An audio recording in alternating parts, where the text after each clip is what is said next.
You want to start? Sure. We rolling? Great. Yeah, I'm rolling indeed. You want me to introduce myself? That'd be lovely. Okay. I'm Jim Lescault, the Executive Director of Amherst Media. Amherst Media has been around Amherst for 40 years. We're just going into our 40th year. And it goes back to the days when cable first came out in the country, and a lot of local communities were very fearful of being eaten up by a large non-local entity that would lose all local focus. So the federal government finally figured it out and decided that the cable companies would have to negotiate with towns and cities to create the opportunities for local entities, if so chosen, to develop their own programming. And that became known as PEG channels, representing PEG, Public Educational and Government Channels.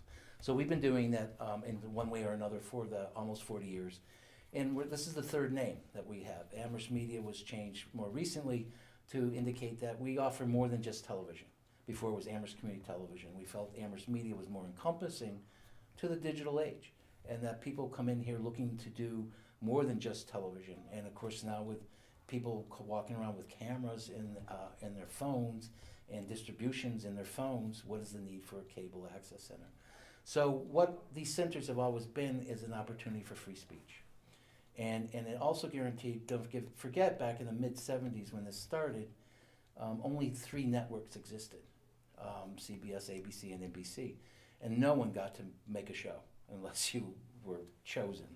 And so back in the mid-'70s, the technology changed almost like the phones today in a way that was called portapacks, the ability to shoot in a very, in the field, at a very inexpensive way, because it wasn't film anymore, it was reusable tape. Now, I joke that the portapacks were 70 pounds of portability on your neck, but it truly was an opportunity coming out of the 60s into the 70s of people in communities feeling a chance to represent themselves, to tell their own stories, to tell their side of the story, not to rely on the local news giving them a 5-second soundbite, not letting the local newspapers decide who was right about the gentrification or urban renewal, but what was the viewpoints of people that were in those situations. So those are just some of the examples that I speak of. But you're also talking about arts, you're also talking about local government. And people talk about the transparency of government and the digital government. And quite honestly, before digital, we've been the transparency for government. Places like Amherst, that we record the select board meetings, the finance committee meetings, the school committee meetings, the town meetings, and I'm probably missing 3 or 4 planning meetings that are reviewed over and over again, in the option to be on a cable channel for the locals who could not make the meeting, to see fully what was said, not just rely on reporters' interpretation, but to see from gavel to gavel, the beginning to end. We still continue to do that under a contract with the town. We're a nonprofit.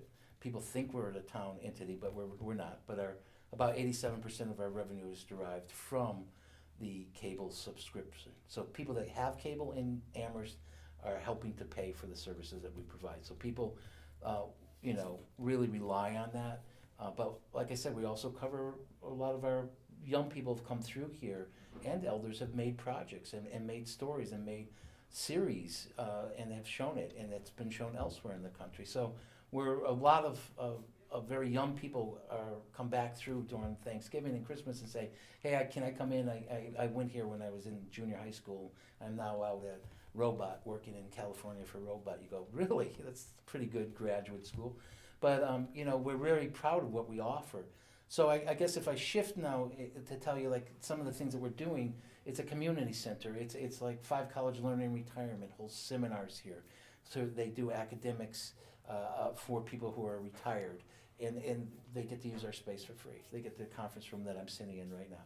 We have an after-school program, Video Vanguards, which is run by Youth Action Coalition for many, many years, using our equipment and getting used to the space.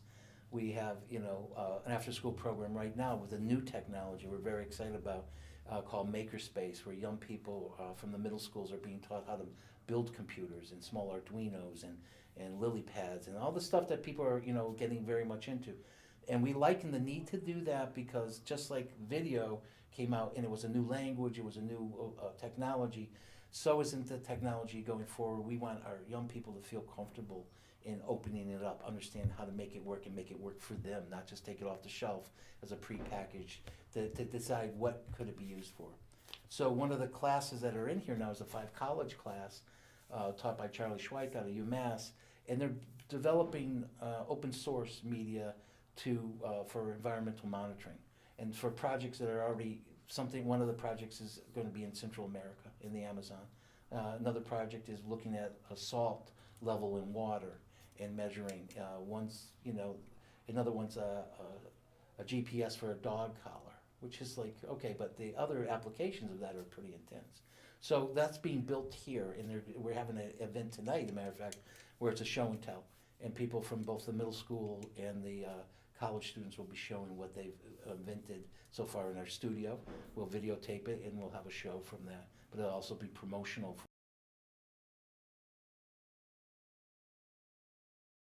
Though most people associate us with teaching people to use video cameras and to edit, we do more than that. But part of that is we are a membership organization, so for very little money, and I'm talking $15 for a student, $25 for an adult, to be a yearly membership gets you to use the equipment once you're trained on our HD portable cameras or our Final Cut Pro 10, to use it at your will, to check it out or to come in any time to edit. And from that, the contract is we end up showing the program if it's something that can be showed on cable for the wider community. It's not a bad deal.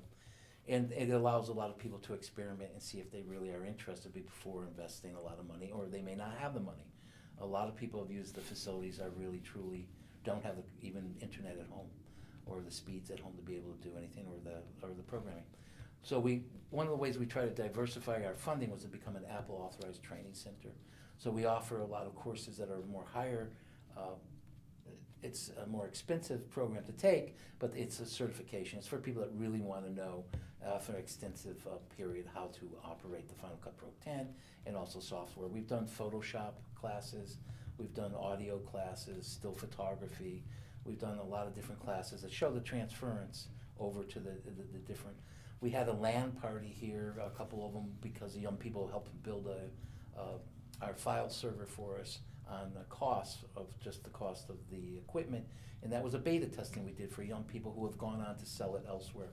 But in the exchange, I let them use the building for our high-speed Wi-Fi, and they were in the internet, and they loved it. It was one of the most successful New England LAN parties. I think they did 3 of them here.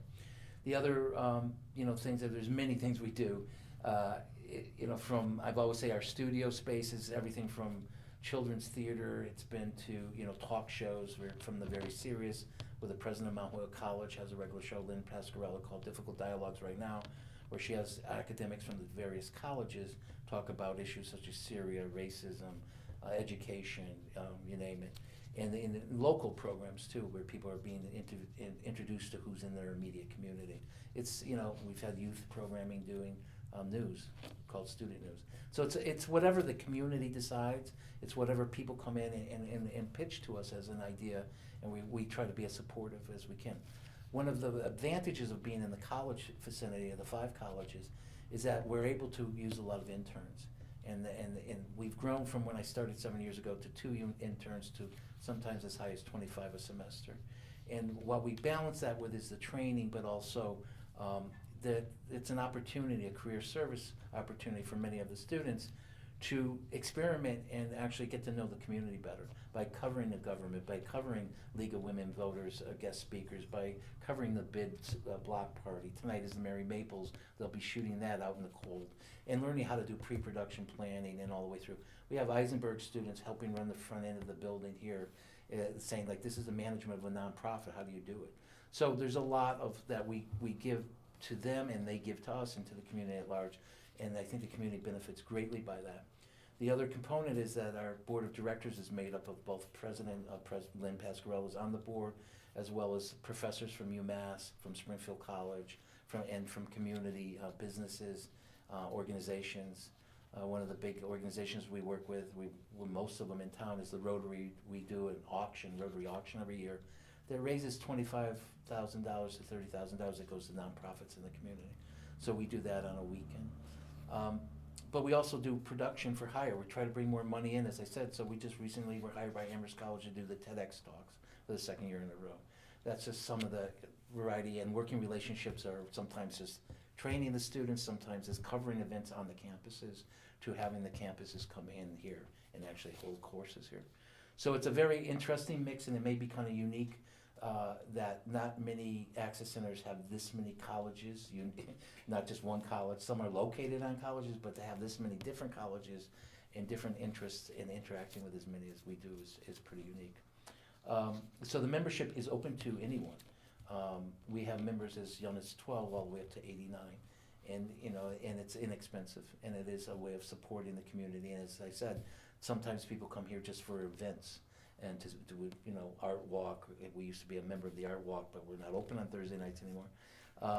To the seminars, to training, one-time trainings, and one of the huge projects we're undertaking right now to connect us to the community again is we're archiving everything that we have on tape is being digitized and permanently archived at archive.org. And what we're going to help is ask the community to help us to review some of those, especially the one that was called the Age is the Rage, longest running in the country at one time. And to go in and identify and write about the people being interviewed, tell us more about who those people were in their viewpoint. And some of those were shot 20 some odd years ago. So, we're very all-encompassing, and try to be very open to the changes. One of the things I'd like to try to get in here is DJing. I think that'd be a workshop that have a lot of interest to young people, both genders. I'm very conscious of trying to get more opportunities for children that don't have the access to the equipment. Everyone thinks everyone has a smartphone. That's not true. Everyone thinks the fast speed internet is at their homes. It's not true, even in Amherst. But we work also with Holyoke and Springfield. We work with a lot of organizations that don't have an access center, or it's being built and they don't have it together yet, that come up here and been trained and use the facilities for opportunities, or we've gone down there and videotaped and done training. One of the hopes is to take our after-school program and with the colleges on the monitoring devices and merge the two as a training center for other college students. So those students can then go down to Holyoke and Springfield and other communities that would like to do these kind of programs, would have the knowledge of how to do that. So that we're working closely with UMass now, trying to get that up and running. We are getting relieved of our location here. Never know how to call it, but we've been in this location in 246 College Street, the old electric building on Route 9, and many people always wonder what it is when they drive by. Since 1991, and it's really worked out quite well for us. I mean, there's many attributes to the building, but we've lost the lease, and so for the last 4 years we've been looking for a new location. We bought land, we're negotiating with a developer and a contractor, and we'll be reaching out to the community. We've never done annual fund drives, never mind a capital campaign. So as we start to reach out and build our community, we're hoping the community responds back and remembers what we have done, but also what we're promising to do with a new technology center and bringing the cutting edge technology to this community, which is a regional. We had a professor, Martha Fuentes out of UMass, a couple years ago did a focus group for us to see what the community felt about us. We were in the 5th year of our 10-year contract, and what came out of that was a lot of very interesting how people perceive us and how they use multiple use of our facility. They're not just producers, or they're not just passive viewers. They use it in a lot of different ways, and they see us as a digital library. They see us in ways that we didn't really know, and that's been very helpful. And there seemed to have been a very determined view on the people that participated in the survey, which included 17 cities and towns. People from 17 cities and towns went online to take the survey and how they interacted with us. So that was the first time we could prove how regional we were, and that's really good, because going back to what I started, cable is a geographic location. You negotiate for a geographical boundary for the rights of the use of the telephone poles, for the driveways, for the roadways. And out of that, you're able to, if you so desire, extrapolate some money for your town and city. This, with our internet, we made a move a while ago to get on multiple platforms, was the anticipation of someday not having cable companies. It's already happened, but there's still this terminology used by the large corporations who don't want to give us broadband money. So as that fight continues, we need to be on the advocacy end of digital, whether it be free speech or you name it. You know, this net neutrality is a very large issue that's very hard to get people to understand. What they've had for a long time may go away very quickly the way they knew it. So net neutrality is a big issue. I would say that the future for us, if I can wrap this up, I think I already said a new building, but it's going to be always looking at a new relationships, collaborations, a diversification. We see our local news as being local, but there's so much here that's beyond local. So we have viewerships in China, we have followings on certain programs all over the world, and I think that's the way it is. And we have to be aware of that and be a part of that, not run from that. And the quality and the more diversity of people's viewpoints, and the more diversified membership and involvement and leadership, I think will make this a center into far into this century and hopefully beyond.